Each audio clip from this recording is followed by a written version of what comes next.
नमस्ते बच्चों, मैं श्रीमती मंजू बी सराठे, शाला कामराज नगर, बृहन मुंबई महानगर पालिका उच्च प्राथमिक हिंदी शाला घाटकोपर पूर्व। Mobile number 8097530307। घर पर रहें, सुरक्षित रहें। तो बच्चों, आज हम गणित के अंतर्गत कोणों की रचना किस तरह से करते हैं इसकी जानकारी प्राप्त करेंगे। तो सबसे पहले हम देखते हैं बच्चों कि ये चांदा है जिसके माध्यम से हम कोण बनाते हैं।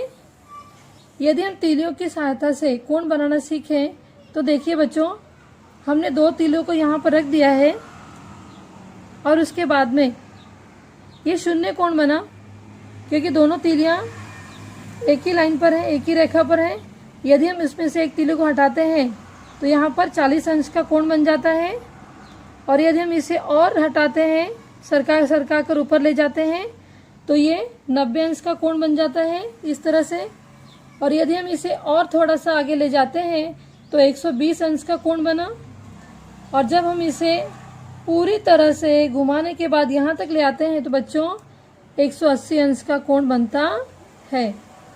तो यही दिखाने के लिए मैंने बच्चों आपके लिए एक चार्ट की रचना की है, जिसके माध्यम से मैं आपको अभी विविध प्रकार के कोणों के बारे में जानकारी देना चाहती हूँ।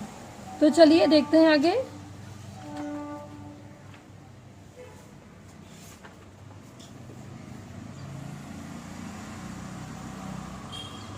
देखो बच्चों, कोणों की रचना सबसे पहले हम देखते हैं आकृति ए में। यहाँ पर जैसे मैंने आपको पहले बताया था अभी कि दोनों तीलियां एक साथ एक के ऊपर एक रखी हुई हैं। आकृति एक में दोनों तीलियां एक दूसरे पर स्थिर होने के कारण इनके मूल स्थिति में कोई भी परिवर्तन नहीं हुआ है। इस स्थिति में तीलियों के बीच बनने वाले कोण को शून्य कोण कहते हैं। शून्य कोण के माप को 0 डिग्री लिखते हैं या 0 अंश लिखते हैं। अभी हम देखते हैं आकृति बी। बच्चों, ये आकृति बी है। जैसा कि मैंने अभी आपको चांदे पर तीली को सरका कर बताया, उसी तरह से यहाँ पर भी हमने तीली को थोड़ा सरकाया है। तो आकृति बी में नीचे वाली तीली को स्थिर रखकर ऊपर वाली तीली को आकृति में दर्शाए अनुसार घुमाते हैं। आकृति बी में बना हुआ कोण न्यून कोण है। 0 अंश से अधिक परंतु 90 अंश से कम माप वाले कोण को न्यून कोण कहते हैं। तो बच्चों, ये कौन सा कोण है? न्यून कोण। अभी हम देखते हैं तीसरा कोण। ये है, आपको यहाँ पर दिखाई दे रहा है, जैसा कि मैंने आपको चांदे पर बताया था, 90 अंश का कोण। आकृति सी में बना हुआ कोण समकोण है। 90 अंश के कोण को समकोण कहते हैं।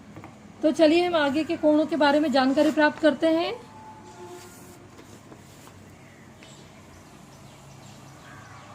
यहाँ पर आपके सामने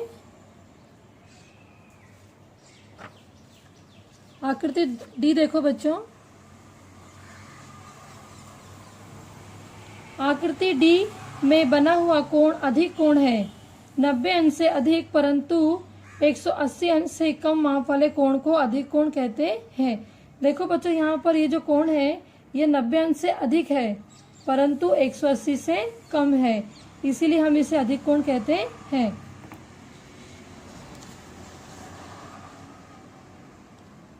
अभी यहाँ देखिए आकृति ई में, आकृति डी में दर्शाए अनुसार तीली को और आगे घुमाने पर, अभी डी आकृति यहाँ पर है बच्चों, ये वाली जो तीली है इसको हम थोड़ा और हम इस तरफ घुमाते हैं तो ये आकृति इस तरह से बन जाती है।